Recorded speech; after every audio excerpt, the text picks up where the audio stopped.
Let's go. Welcome to the Integrative Edge, your go-to podcast for fresh perspectives on holistic health and functional movement. Join us as we explore innovative ways to optimize your health naturally and sustainably. I'm Kelly Demers, founder of the Integrative Wellness Coalition and the owner of True North Performance.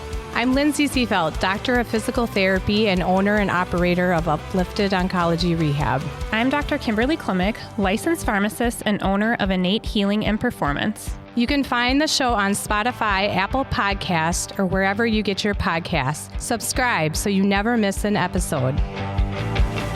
Welcome back to the Integrative Edge, your podcast where we explore innovative ways to optimize your health naturally and sustainably. I am your host, Kelly Demers, and as always, joined by my two incredible co-hosts, Dr. Lindsay Seefeld and Dr. Kim Klimek.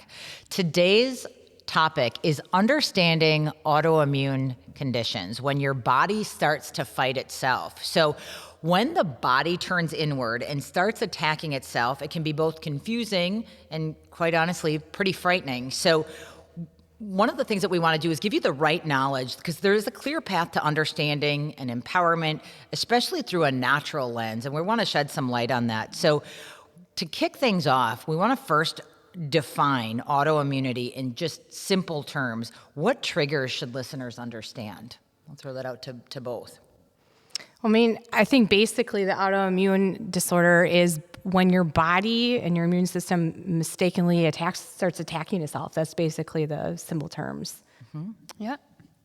So, I fell into a little bit of a rabbit hole researching this topic and read some things about treatment for autoimmune versus treatment for autoimmune going to a functional care facility and going that more holistic route versus Western medicine standards. And it showed remarkable progress in terms of improved pain markers and physical health scores in the functional medicine group within 12 weeks that were considerably advanced for, in comparison to the Western medicine standards. My question is why do you think that is? Why do you think those standards of care are so different in producing, and I don't know if it's standards of care, but the result was wildly different. Why do you think that is, and what parts of that, functional medicine approach resonate here? Yeah, I'll chime in as a functional medicine practitioner. There's two different approaches. Like, very well, conventional medicine is kind of just treating your symptoms, putting some Band-Aids on it. And functional medicine is like, hey, they're waving the white flag and they're saying that we're going to come in here and look at these root causes. Like, what is triggering your body to attack itself? Those are the questions we're asking. And so some of those things are, chronic inflammation in the body, gut dysfunction, different types of infections, toxins in the body, stress, like literally stress can be a really big trigger for autoimmune. And then of course there can be a genetic predisposition plus those kind of environmental triggers. So again, they say genes load the gun, environment pulls the trigger kind of thing. So we're still looking at all these things in the body that can be contributing. Yeah, I think, the two different ways, like Kim had mentioned, the traditional way is like we just treat the symptoms, and I'll be talking about from a physical therapy standpoint because I really do feel like when I first came out of school, I just treated the symptoms versus now that I'm more in a functional space, I'm like digging deeper, like, okay, what can we help with deeper to help the overall symptoms and recovery?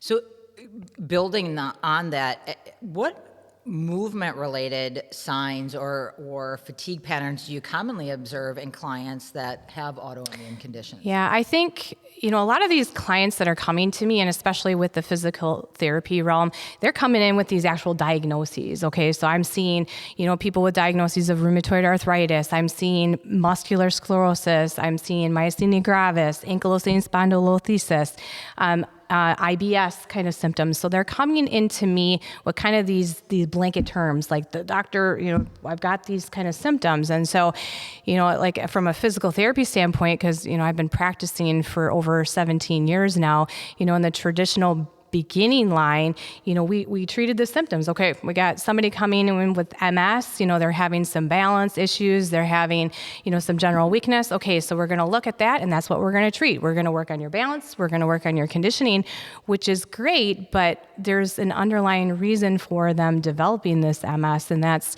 in my space and practice now, I've really dove in deep to like that lymphatic health, like getting that internal system. Why is your body attacking itself to begin with? And that's where, referring to different providers like him, but, I've really dabbled in, and I've experienced this with individuals that, have these underlying illnesses, and we're starting to kind of work on their system, in regards to the lymphatic health. So we're getting their liver moving, we're getting their gut healthier, we're helping their body drain so that it can get that system more optimal, and they start to feel different because we're getting that fluid kind of pushed back in, we're reducing the swelling, we're improving their range of motion. So all these internal things that we're trying to address is starting to show more on the outward side too. So like their strength, their balance, and all of that. Sure. So building on that, so there's core foundational steps, right, that we can take from a holistic lens. Kim, from your lens, what are the core foundational steps that you recommend before we get into immunosuppressive medications?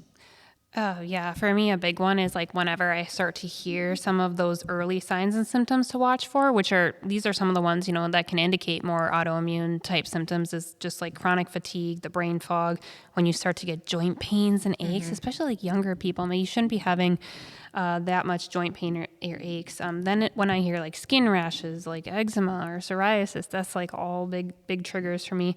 Chronic digestive issues, when you start to lose your hair, chronically cold, temperature dysregulation throughout the body, and then large mood swings.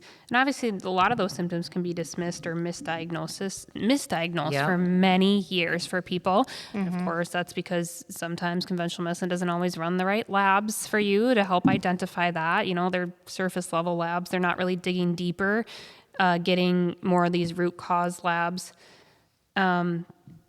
So those are some of the signs and symptoms to kind of look out for. And I think you brought up a really good point about needing the testing for the labs and when is it autoimmune versus something else, because as I was writing these down as you were talking, and I was like, well, brain fog, joint pain, hair loss, temperature changes, mood changes. If you are perimenopausal or menopausal, sometimes you just chalk it up to that and you start going down a very different path. So understanding where to get that testing to really get to the root cause of what is it? Is that the cause, or is it an underlying condition like an autoimmune that is triggering that? So when is it appropriate, building on that comment, when is it appropriate to layer in medical interventions or biologics in addition to holistic care? I think sometimes like the biologics and some of those like definitely like the bigger like prescription medications is I'll see a client say like, because sometimes when the immune system is so overactive like that, you're just trying to put out the fire. So I understand, because people don't know all this extra stuff beyond the scenes like of what we talk about here every day, right? Like they are just doing the best that they can with the information that they're given. And of course, like if you see your young child that's going through rheumatoid arthritis or something like that, like you just want their pain and suffering to stop, right? So it's like, it's not necessarily like it's a bad thing or something you're bad because you used a prescription medication. It's just like what we're here in like the functional space is that we're telling people is like, you don't really have to like live with that chronic like autoimmune condition diagnosis and just like kind of manage those symptoms or because again there's side effects of the biologics and things like that too. So what we're here is to offer a solution of helping your body heal or recover from that. Lindsay, moving back to the movement side of things, how should people with autoimmune conditions approach movement safely and effectively? Yeah, and I think this is so incredibly important that you are working with a professional to help you through this, because you have to be careful with some of these autoimmune disorders because you can create damage to your body. So, for example, RA, rheumatoid arthritis, you can't be pounding certain things, you've got to be very careful with your joints. And I think, like I said, working with a professional, such as a physical therapist, knowing that kind of diagnosis and helping that individual kind of tailor, okay, this is what is safe to do. This is how we're going to progress. These are the different things we can add in, like energy conservation, pacing yourself, and what to do too during flare-ups. I think that's huge too, because, a lot of these autoimmune disorders, they'll have different flare-ups, correct? And it's kind of knowing what to do with your body and what's safe to do with your body when you have these flare-ups. And opposite, when you're asymptomatic, you don't want to go full force either. Right. Sometimes I see this a lot where people are like, I just felt amazing and I just went and I tore down my whole house and did all this kind of stuff and now I'm really paying for it. So there's such a huge education piece when working with this population. Okay, this is what is safe to do. This is when you need to read your body. This is what you need to tailor down and doing when you have these different flare-ups. When you're feeling great, that's wonderful, but this is what I don't want you to be doing. Right. So you have to be working with a professional that understands this body and what this can do to your different muscles, your joints, and all the different organs as well. So it's so tailored to the individual and what they're dealing with and just moving forward from there. So just to build on that, what strategies help reduce flare-triggered injuries and fatigue during movement? I think it's that gradual grade, when you're working with an individual, it's, you want to avoid that really high impact and in tailoring it to that individual. Cause I've worked with so many different, diagnoses throughout the years, like the different levels of MS and, everybody is different with where they're at. It's just a matter of meeting them where they're at and knowing how their body's going to respond too. So that's the other component as a physical therapist. You get to work with individuals and okay, this was very, this activity was very flaring up. So, okay, we need to tailor it down. Okay, maybe instead of doing more higher impact, okay, let's figure out a way to get you in the pool so it's easier on your joints. So it's really hard to decipher, what's a blanket kind of way to help protect. It's really individualized, and then, kind of grading it as they progress. You can kind of build up and kind of see where they meet. I think it's important to understand that triggers are teachers. Yes. Right? So if you have a trigger, you have to adjust accordingly. Your strategy is going to be unique to you in some of those instances. So remembering that triggers are teachers is a really big component of successfully managing autoimmune. From our perspective or from our lens here at True North, if someone has an autoimmune condition and maybe they're in the middle of a flare-up or dealing with some fatigue type instances, the last thing we want to do is really, go all out and get in a hard exercise session. So if fatigue happens to be high, one of the things that we can do is obviously backing down, getting into gentle movement, light resistance, walking, stretching, those types of things. But if you're at home and you're dealing with fatigue type symptoms and you want to maintain an active lifestyle, even doing 2 to 3 5-minute micro sessions, right, where you're just taking a walk around the block or you're doing some gentle weights in the living room, whatever it is, that helps you maintain strength and circulation without adding further to the fatigue level. One of the things that I have heard in terms of autoimmune is there a way that people can reverse certain autoimmune markers naturally? Just think about Hashimoto's or some of those. I mean, maybe not RA and MS might be a little bit more, upscale, but on some of those, maybe newer diagnosed autoimmune or just lighter in terms of physical load, things that they can do to reduce? I mean, I think our body is pretty darn amazing that, I think we can help support it and reduce it. Some of the stuff can be, especially where you are in the line of your diagnosis, sometimes we can't get back, to 100%, but our body can really significantly heal and improve. And it just comes down to that quality of life. Like once you kind of understand your body, like what can you do to support your body? So we slow down the progression, as well as, just supporting where you're at today. So, I mean, absolutely. I feel like and Kim can probably talk on that too. I definitely believe that the body can heal, but in some cases we might not be able to 100% fix it, but we can really significantly improve your quality of life. Mm-hmm. Yeah, or keep it in, like whatever you want to call it, remission or whatever you want to call it. Sure. But yeah, for me, whenever I start to think of anything with autoimmune conditions, like I just instantly go to the gut, and like leaky gut has been so linked with autoimmune conditions because that is actually the way when people come to me and they like are starting to exhibit the like eczema or the skin rashes or Hashimoto's, I always tell them, I'm like, oh, I'm actually going to help you through actually like restoring your microbiome, patching up your gut health so that you don't get these triggers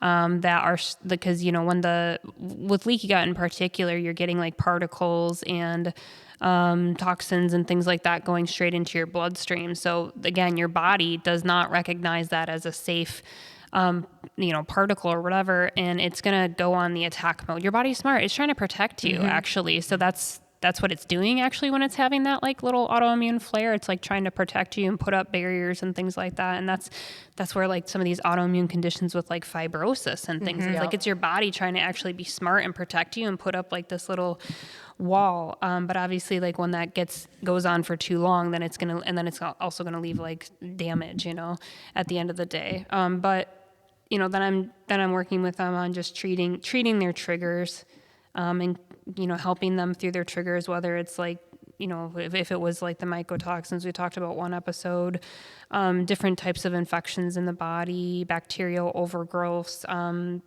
just chronic stress is a big one. Well, I remember in college, literally, I had so much stress from grad school that I got a rash like all over my leg, and I thought it was related to shrimp, and I went and ate shrimp later and everything was fine. I'm like, nope, that was literally stress. Like I 100% know it was from stress, and it happened to me 2 times pretty much like during the biggest stress periods, but I got like a rash like all over my leg, and it was pretty big, and I knew it was related to stress because stress can actually deplete your gut lining.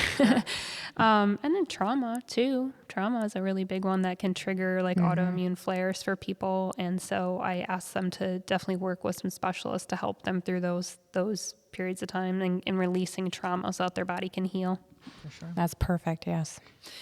If someone does decide, hey, I'm going to take this natural route before seeking, assistance from either physical therapy or functional medicine, how long does it take someone to feel better using a holistic approach? And what's, if you've been doing something, you change your routine, you're doing it for a month, you don't feel better, is it time to go in? Or is it something that, listen, you're going to do this holistically, it's going to take some time. Give it 6 months before you go in. What's the recommendation? Or is there, maybe you go in right away and say, hey, there's nothing, I'm safely out of the ditch right now. So I can gamble a little bit and take some time before going back. What's the recommendation as far as how long it should take to feel better using holistic?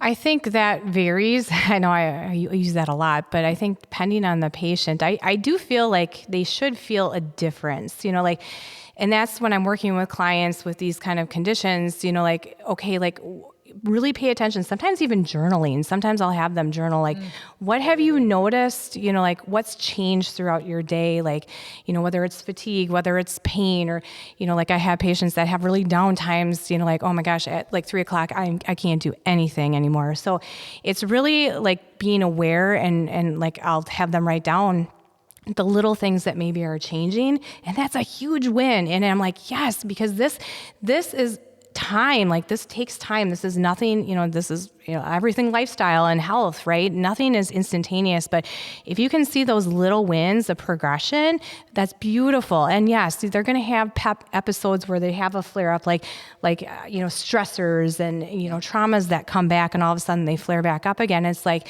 no, like, look, we got you to a point that was really wonderful. We're going to get you back to there. We just got to re-regulate and kind of keep slowly progressing, because it is like the slow wins the race. Like it is truly, when you're dealing with this, it is a very slow process, but you've got to keep that positive mentality and just believe like this is going to change. This is going to get better. Yeah, I mean, it's hard to quantify those types of things because, I mean, I physically I'll see a lab, like, okay, I'm looking at a thyroid peroxidase lab for someone with like Hashimoto's, and one person might have like a reading of 200, and then I have another client that's like 1,000, right? Yeah. Their journey might be so different.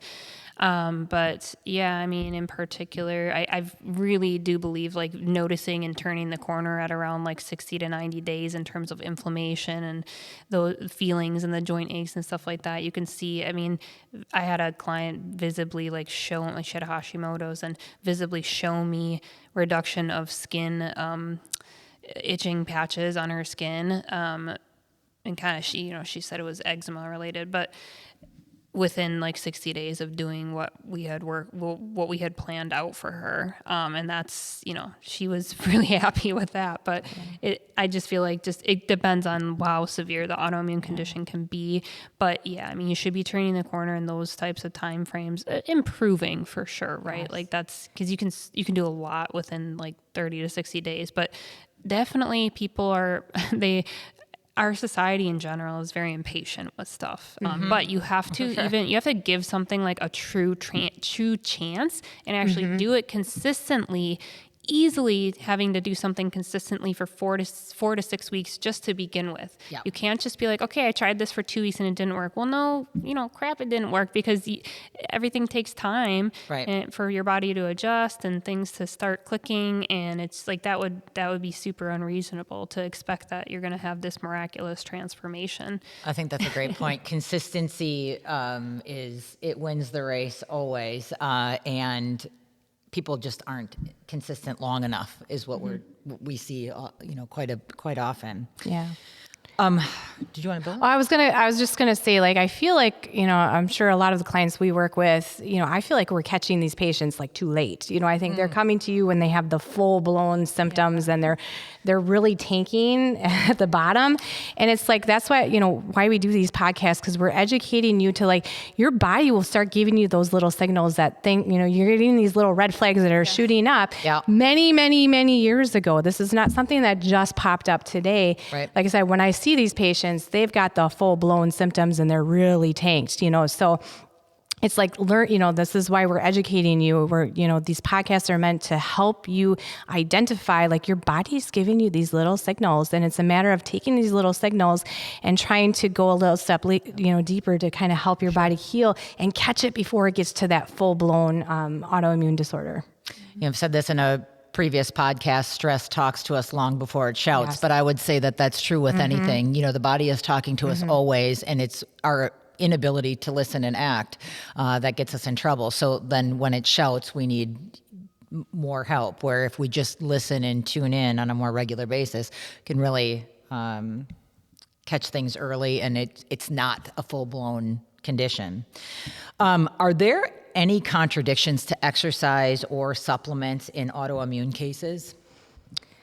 I think that too, I had mentioned, just being very protective, obviously working with that professional that understands what is going on in your body, whether it's a joint related issue, whether it's a muscle related issue, because you've got to know how to safely progress, your different exercises and what you can do. So I think you need to have that professional that understands what you're going through.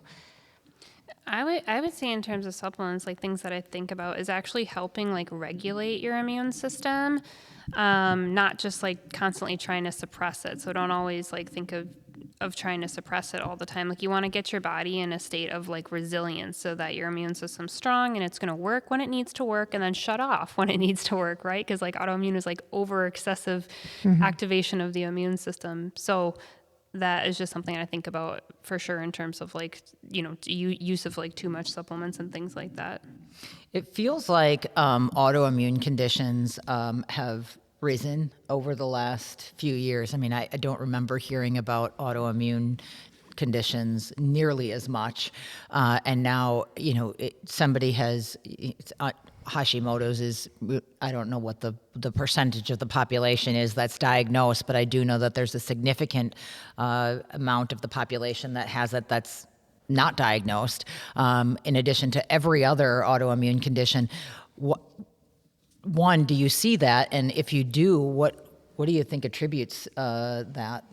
I don't know for sure, but I think it's just like the toxicity buildup that we have in our system, right? That we're being exposed to different things in our environment, whether it's our food or the environment itself, the air quality that we breathe. So I really think it's just, our systems are just getting overloaded, and we're getting that toxicity built up, and then our body is doing, like Kim mentioned, it's protecting you. So it's creating that inflammation response to protect you.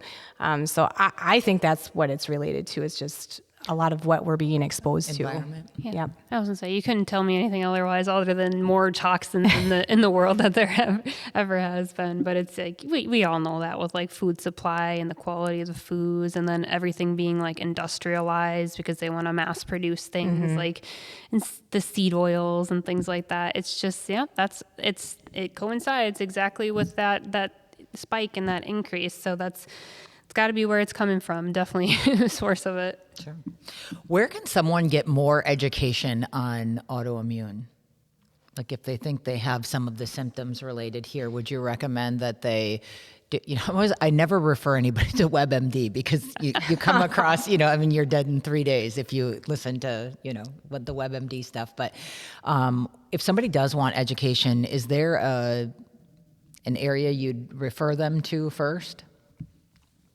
You can definitely obviously asking your doctor to run some more autoimmune related type panels. Looking at ANA or the thyroid peroxide or thyroid antibodies in general, rheumatoid factor, C-reactive protein is a marker for inflammation. Getting a high sensitivity one is going to be really good. ESR, homocysteine, those are blood work markers, sometimes activation through cytokines. But that's all if you're, you haven't been diagnosed with anything really.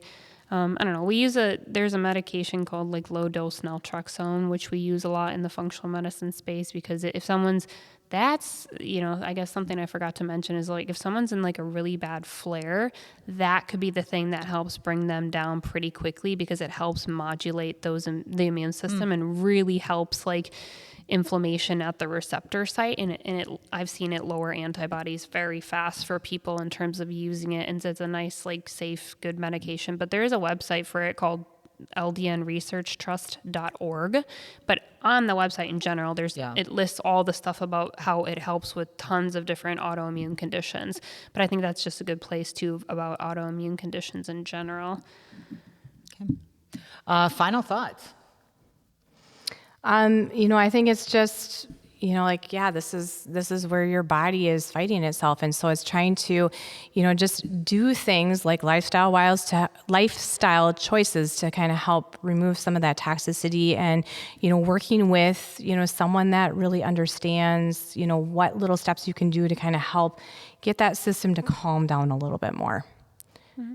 Yeah, just a gentle approach of loving your body and nurturing and slowing down is really at the core of this. I feel like if you have an autoimmune condition, because you can't expect yourself to just keep going, because your body's already screaming at you that you need to slow down and get some help and, work on inflammation throughout the body. And obviously we really hit a good topic here today with just even movement and how that correlates to someone who's working with an autoimmune condition. Because at the end of the day, what's interesting too is sometimes you don't even know that a person may have an autoimmune condition because they're not diagnosed yet with anything. For sure. Or they haven't maybe had extensive testing, but they're, telling you, man, I got some pretty strong limitations here in terms of, my joints or whatever is going on. Not necessarily their mind, Right. that they can't do something. I always just try to remember that too. If a client's like telling me like, I can't remember XYZ or how to do all this, or I just kind of like help them walk through it or simplify it, or just say, okay, here's what we're just going to peel back here and just work on these things first. It was too much for you. I can see that. And let's focus here. Addressing root causes through nutrition, stress, gut health, selective testing, careful movement, moderation helps form that strong, holistic foundation. If you have found this episode helpful, please share it with a friend. If you haven't already subscribed, please do so on Apple Podcasts, Spotify, or wherever you get your podcasts, and we will see you next time.